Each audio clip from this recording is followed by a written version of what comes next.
I found out I was pregnant, we were so excited. It was like butterflies and rainbows and unicorns all floating around my head. When I found out I was going to be a dad, I felt proud. Felt like some part of me was becoming bigger than myself. When you hear the heartbeat for the first time, that's really the trip. That really wakes you up to the fact that, hey, this is a life. I was thrilled when we found out we were having a boy. It felt like a concrete thing that I could wrap my head around, and it made it so much more real. When he came out, I was laughing and crying so hard along with my wife. When I first looked at my son, I was just overcome with joy, and I was so in love and so relieved. It wasn't until I actually met my son that everything changed instantly, and I realized how much, really, I was going to be focused on him. Your whole life up until this point has been your story, and now you get to be part of this boy's story. When I got pregnant, I wanted to be an active participant in the healthcare choices I was making for myself. And that naturally extended to the healthcare choices I was making for my son. The decision of circumcision was one of the first things that weighed on me, because I knew it would affect the rest of his life.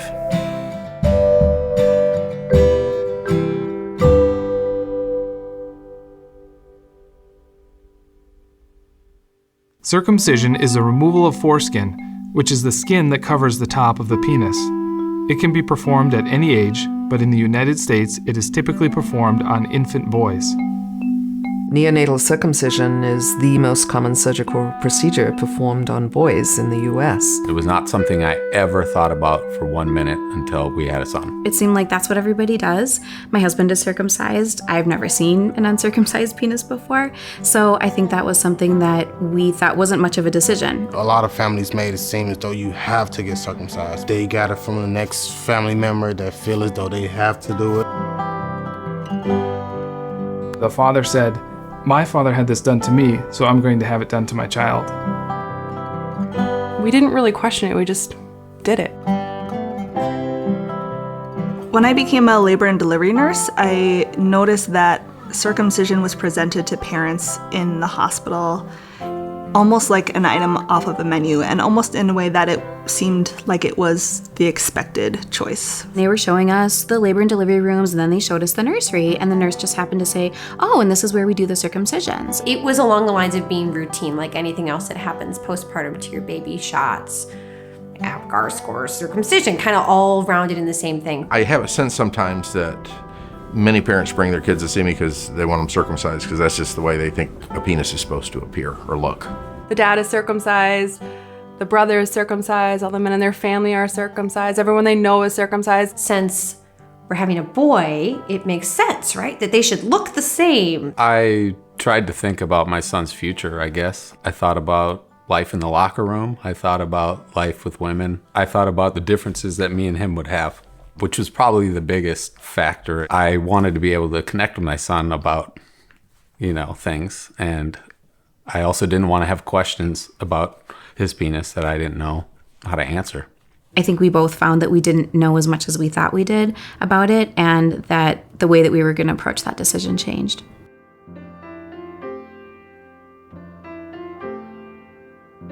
The United States is the only country in the world where circumcision is done on a widespread basis for reasons that are not religious or spiritual in nature. The origin of circumcision in a medical context in English-speaking countries was for the purpose of damaging their ability to enjoy sexuality or masturbation. Doctors in this area were very creative with the ways that they would try to curb masturbation in children, kind of disturbingly in some ways. There were a variety of devices that children would wear that would either prevent erections from happening or would even cause pain if erection happened. They recognized that the Abrahamic religions at the time, Jews and Muslims, were removing the foreskins from their penises. And in both cases, these were traditions where circumcision was a ritual process that was theologically grounded in a sacrifice tradition. I'm a pediatrician and a practicing Muslim. I'm a family physician and a practicing Jew. One of the things that we've talked about as physicians and as people of faith is the commonality of circumcision in Islam and in Judaism. Absolutely. We trace back circumcision to an Abrahamic practice. Abraham circumcised himself and his son Ishmael, and then when he had Isaac, he circumcised Isaac when Isaac was 8 days old. We believe that he was the first man to circumcise himself, and it is indeed a practice that our prophet wanted the Muslim men to do.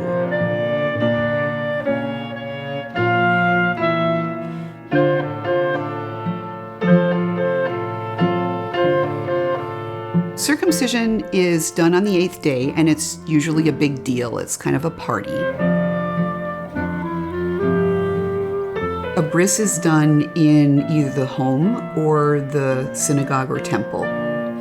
The ceremony itself has sterile technique. It's done basically the way that I would do it in my office.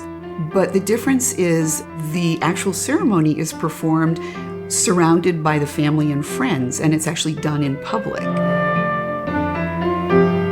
For Jews and Muslims, this goes so far beyond just a surgical experience. It really is something that defines us as members of our faith.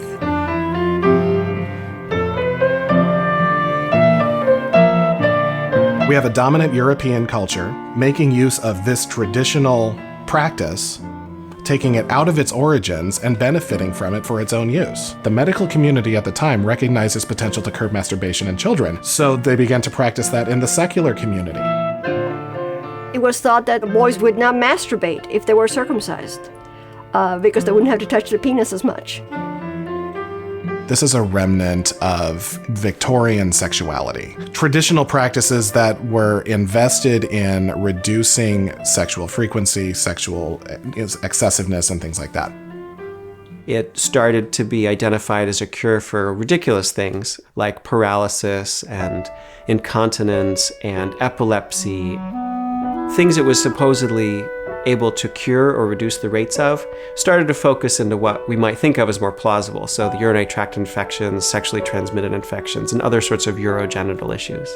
If you look at the percentage of people in the United States who are circumcised, it started very low and went up in time, and then around the 1970s reached its zenith of newborn males being circumcised.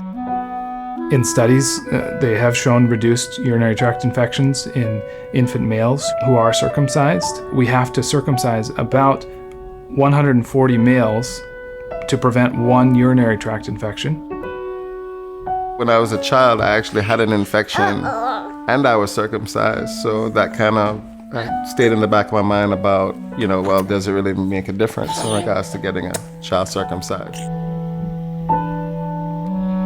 The bulk of the research that led to the change in the policy from being very neutral to being more on the side of actually performing it has to do with the protective effect of circumcision for heterosexual transmission of HIV. I think there's very clear evidence that men who are circumcised have lower rates of sexually transmitted diseases, specifically HIV infection, the virus that causes AIDS. The CDC and the World Health Organization are recommending circumcision in adult male populations where they live in countries that have extremely high rates of HIV. Western, Eastern, Southern African countries, places where the rates are so high and it's been very difficult to control the new cases of HIV. Accurate and powerful public health studies look at a specific community, look at a specific population, and ask a research question, and that's going to allow you to create interventions or make recommendations around policy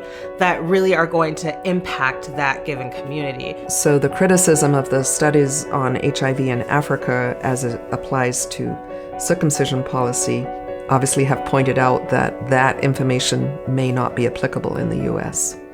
The other problem with the data from circumcision and HIV transmission is that the circumcisions were performed on adults in these studies, whereas we're performing the circumcisions on infants. There's also the human papillomavirus, which gets abbreviated as HPV. HPV can lead to various types of cancers, including penile cancer, anal cancer, throat cancer, and cervical cancer.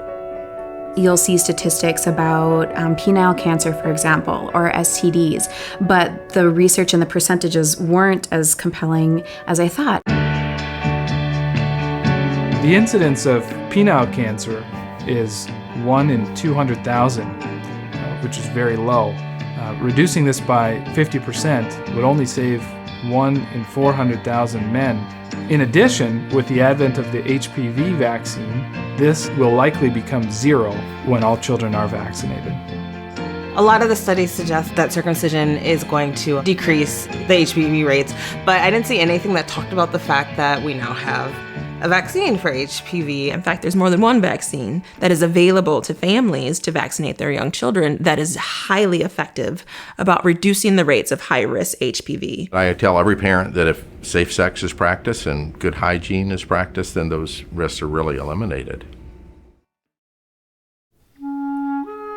If parents are making the decision of whether or not to circumcise their newborn based on health benefits, we know that urinary tract infections are treatable, penile cancer is very rare to begin with, and there are better ways to prevent sexually transmitted infections than circumcising newborns.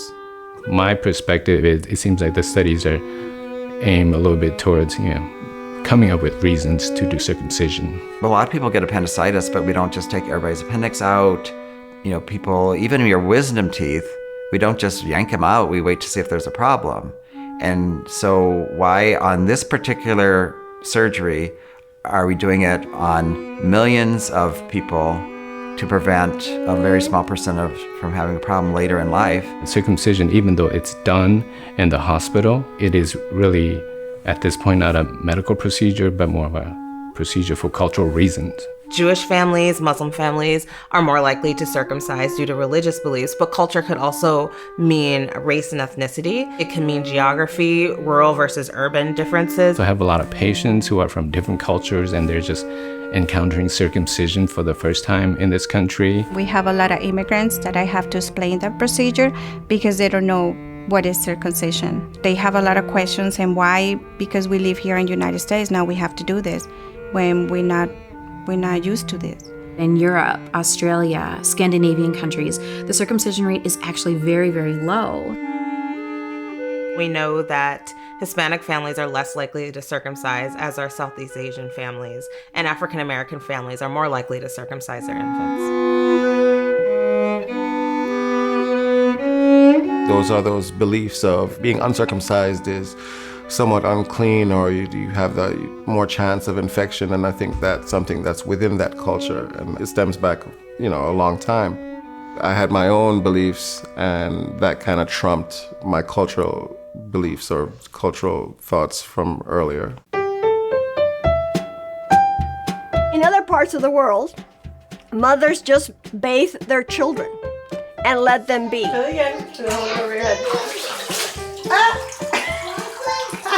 There's nothing special that you need to do for a baby or a child in cleaning the intact penis. You simply wipe what you can see, wipe the outside, clean away the poop.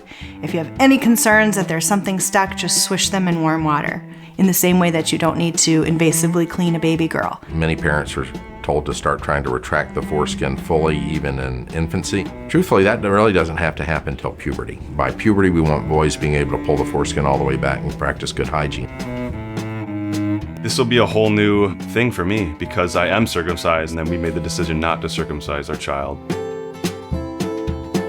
When it comes to cleaning it and stuff, I'll obviously can teach them how to do that. It doesn't seem that complex, honestly. Whether you're circumcised or uncircumcised, you still have to have conversations around hygiene. Brush their teeth, wash their face, clean their toes, cut their toenails, how to clean your penis. Whether you're circumcised or not, you still have to know how to clean your penis. There's not too many other circumstances in which we promote surgery when soap and water will do.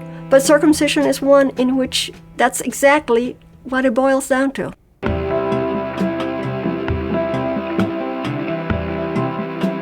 I don't believe that parents get anywhere near the kind of information that I think they deserve to have about circumcision. Circumcision as a normative choice is unexamined, and it's just taken for granted as a given. I've been a family doctor in practice for 40 years, and as a young family doctor, both in training and in practice, there weren't even discussions about circumcision. It was just done. My son was born in 1998, and the morning after he was born, he was taken away for circumcision. We didn't plan to do that, and to this day, I don't know how it came to the point where they are taking him without our consent. But fortunately, we were able to stop them from doing the circumcision. Maybe circumcision happens so often, and they just assume that, the morning of, so we're going to do circumcision. Maybe like a lot of moms, I had originally intended to leave this decision up to my husband. I kind of said, I don't have a penis, this is your territory, so we'll do whatever you want to do. The more we examined it, the more I realized this is really on both parents, and it's not the default option, or it's also not just the dad's choice. With any other thing medically, like if our son needed antibiotics or something, it'd be weird to be like, hey, I'm gonna turn this over to my husband because I don't know. Let the father make the decision on that because it's a boy we're talking about. Circumcision wasn't something that my doctor brought up to me at all. I think I mentioned it to him at one of our appointments that this was a decision that was now on my radar. And he said it was really up to us. There really wasn't any direction given one way or the other. The bulk of counseling happens after the child is born. When you have just been in labor for maybe 2 or 3 days and up all night, that's not a time to make decisions. It's not an optimal way to do patient education to wait until after the baby's born. Circumcision is an irreversible procedure. This isn't something that you can have redone later if you decide that that wasn't the right path to take. It's not your penis. It's not your skin. It's hard to make that decision for another person. In nursing school, I watched circumcisions in my maternal child health rotations, and when I had my own children and thinking about what the pain and the distress and the wound, that was not a decision that I was able to make for my son, partly because of what I had observed. I realized that it's going to inflict a lot of pain on our son. And after I held our son for the first time, I thought, how can I do this to this little guy? They are now newly a separate being. And right in this sensitive emotional moment, we're introducing extreme pain around one of the most sensitive parts of their body. The attention that we've paid to pediatric pain over the years has probably been pretty insufficient. It is important to try to provide as much pain relief as possible during and after the procedure. Many providers do this with a lidocaine injection, sugar water pacifiers, and Tylenol. Unfortunately, these are not used in every practice. Pain ends up becoming a central theme in many circumcision debates. Some people claim that the baby will feel nothing if lidocaine is used, and others believe that it will be an excruciating and traumatizing event. The truth is, we can't possibly know how much it hurts them, because we can't ask them about it. They cannot communicate their experience. When the focus becomes these few minutes or days surrounding the procedure and recovery, we're losing sight of the permanent change that just happened to his body. One of the most persuasive things that I read online was one mom saying, if you can watch a video of someone doing a circumcision, go ahead and do it.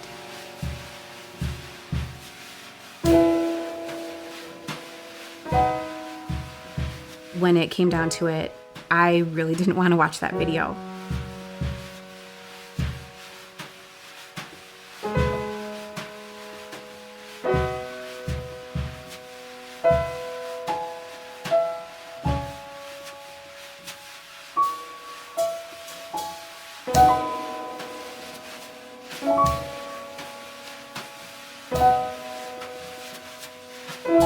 The decision I made for him is not to do it because I just didn't feel he have to go through the pain. It's definitely a much safer procedure than it has been in the past in terms of infection risk, in terms of risk of taking off too much skin, in terms of risk of disfiguring the male child. It is not a completely harmless procedure to have done for your young boy. They were told, the risks are low, maybe it's just 1 or 2%, no big deal, it probably won't happen to you. But when it's their baby, the one that is suffering, that is facing another surgery or in lots of pain, it's 100% risk for them. If I were not Jewish, I would not have circumcised my son. I think that the benefits and the risks really, in my opinion, weigh out to not a real strong reason to do it. But as a Jew, there's no way I would not have circumcised my son. So for me, the religious part of it is really important.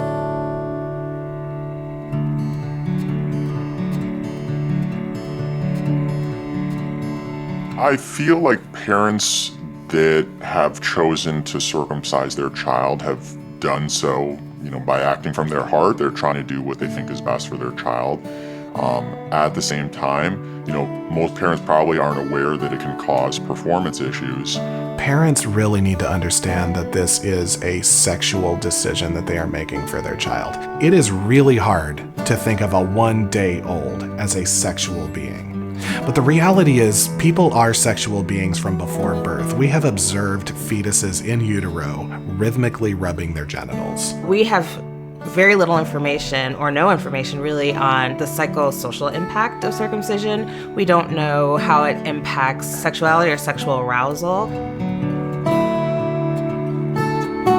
We've already constructed this idea of the foreskin as extraneous, so it's thought of as having no functions. It's as though people in their minds believed it was like trimming a fingernail. And so that, of course, makes it impossible to consider what are the real effects you're having on this child's sexuality. A lot of nerve endings can be lost, and there is the possibility of having less pleasure through your sexuality. The foreskin does have Meissner's corpuscles. Now, Meissner's corpuscles are those really fine nerve endings like we have in our fingertips. So there is definitely some sensation involved there. Once the foreskin is removed, the skin at the end of the penis gets thicker. There's a tissue called keratin, which is just layers of dead cells. Foreskin also provides lubrication during sexual intercourse because it glides and reduces friction. I just think it's better with the skin than without the skin because they're cutting so much off. You don't have anything there, but me having this back and forth where it's giving you the pleasure that you really supposed to have.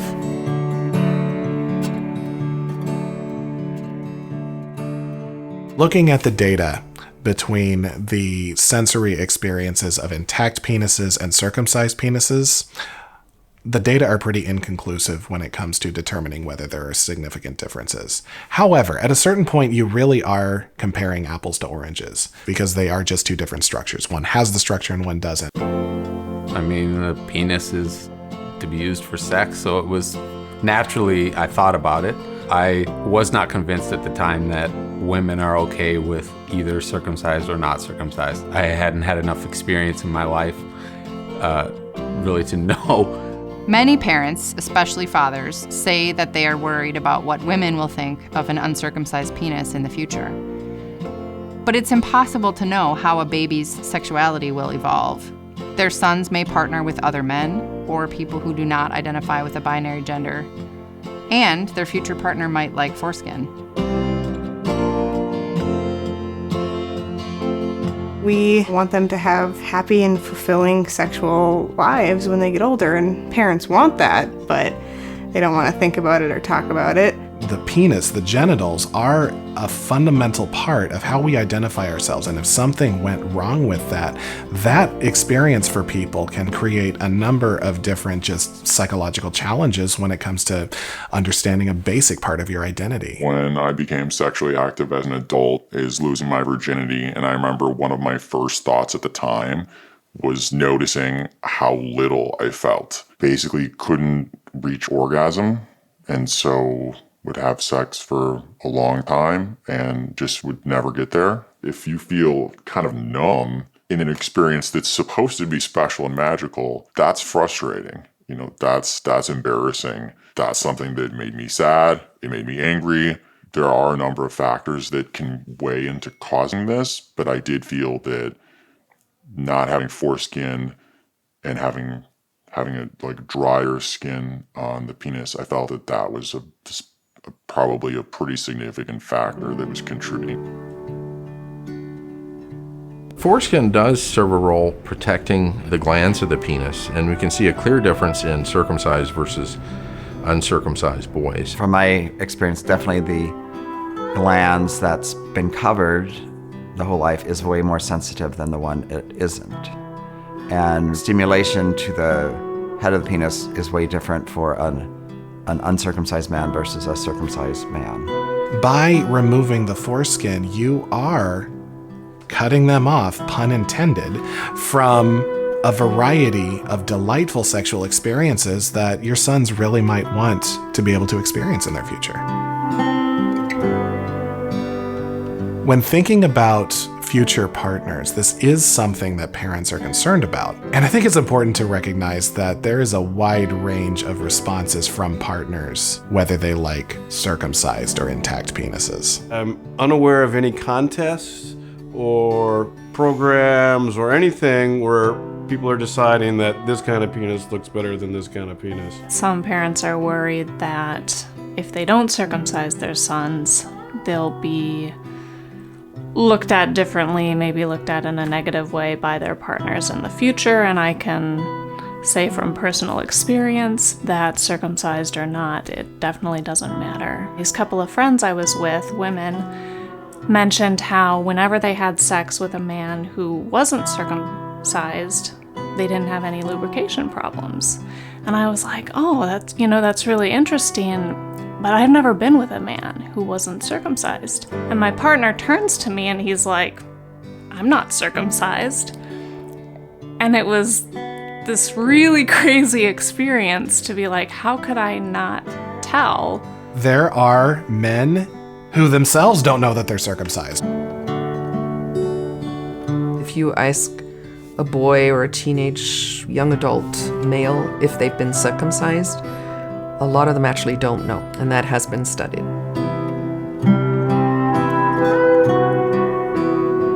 The reason evolutionarily why we have a foreskin is because for most of the existence of humans, we didn't wear a lot of clothes. And if that gland's dried out, it would become brittle. Why does the male have a foreskin? Well, it's supposed to be there. I mean, what are we gonna do? Cut off the anus because we don't like it either? It's too wrinkly? You know? This appearance argument, whichever form it comes in, to look like someone else, to look like their father, or because somebody thinks it looks good or like what you're supposed to look like. I find all of those arguments very disturbing, and they, if anything, they strengthen the ethical argument against circumcision. We're made the way we're made when we're born. Why would you need to do something like that, and knowing it was painful and, for that child? I had never been exposed to the idea of not doing it.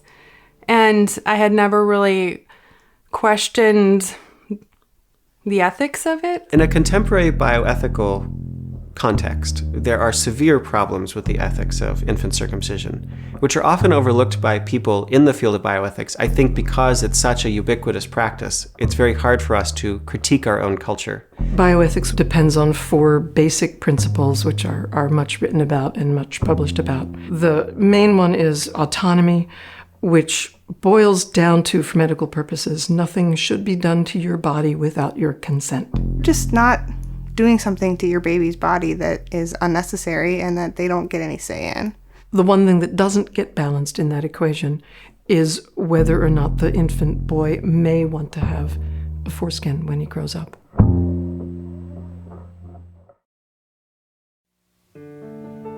Circumcision is a human rights issue in terms of agency and consent. It is a permanent change to a human body, and that individual is not able to consent to that procedure. Most Western feminists are horrified by female genital cutting, and yet not horrified in any way by male genital cutting, right? By male circumcision. While we have lots of information out there and lots of policy and recommendations flat out against female circumcision, that is not the case for male circumcision. And it is still a large body modification that we're doing to an individual who cannot consent. Doctors are also not required to do things against their will that they don't believe in. So if someone thinks that circumcision is completely wrong, they have the option of saying, no, I won't do that. I don't like the procedure. I don't think it's necessary. And all of my colleagues who do circumcisions complain about it, don't like to do it, don't know why we do it. It's completely outside of the scope of our professional obligation of taking care of women. If it was a free decision, I would opt out. In reality, though, this will not prevent the boy from being circumcised. Someone else will just step up to do it. I think I'm still doing circumcisions professionally despite my personal disagreement with the procedure, because I know how much it imposes on other people when I don't do them. So what we clearly need to do is come from the parents' side and have the parents stop demanding it. As long as it is seen as a procedure which the pediatrician or the obstetrician or whoever must provide, it becomes very difficult for an individual practitioner to step down and refuse to do it. Why did my parents think they could choose for me how I wanted my penis to look? I'm circumcised, and I wish that I hadn't been. I wish that were a choice that I could make now as an adult. Sometimes I wonder if maybe if I would preferred not to been circumcised and just kept whole as well and just been natural. If I could go back, I would say, well, don't decide that for me. Let me decide later. If a male decides that he wants to be circumcised at a different point in life, he can actually do that. He can make that decision. We don't have to make that decision for him as a baby. Hopefully down the line, my son will thank me for not having him circumcised and keeping him whole. I would say thank you to my mother for not doing that to me. Me and my son might be different, and there might be some uncomfortable discussions around that. But moving forward, he's going to look like his son without circumcising, and then we've somehow kind of just ended that practice, at least in my family. The main reason we do it is because we've always done it. Everybody has always had it done, and I have a sneaking suspicion that to stop doing it will require acknowledgement that we have made mistakes by doing it all this time. My son, my oldest, was circumcised, so now I'm changing my mind, I regret circumcising my first son, and I can never undo that. That's one of the hard parts about even starting down the road of questioning, is that then you have to face all the decisions that have been made before you that, people have been circumcised. So if it's wrong to do it now, that means it was wrong all those other times. I think it's important, of course, not to try to shame anyone for their decisions or to make them feel bad about it, but to really do a good job of giving them all of the information. I think it's extremely difficult to make a decision if you don't have all the information. I support the fact that it's a very difficult decision for them to make. And you can't go back on it once you've done it. I often ask, why are you making this decision? Can I send my brand new baby away into a room at the hospital where I can't follow, I can't be there to hold him, I can't see what's happening, I can't intervene if I don't like how it's going, to have something done that is not completely medically necessary? Is that something that I can do? And those are the questions that we're asking ourselves right now. I didn't talk about circumcision with my friends or my parents or anyone else that I knew. This, I guess, could probably be the first time that I've actually really thought about it because I'm being a father.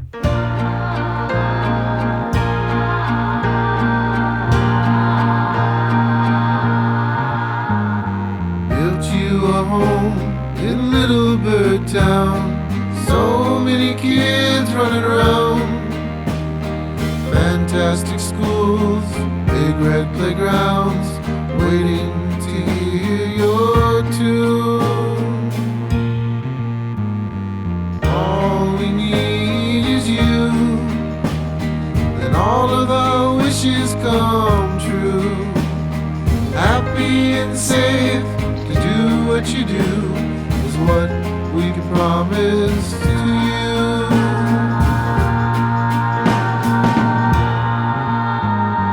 All we need is you, then all of the wishes come true. Happy and safe to do what you do is what we can promise to you. Society is deep, so many things religions call sacrifice. So for right now, we'll do what we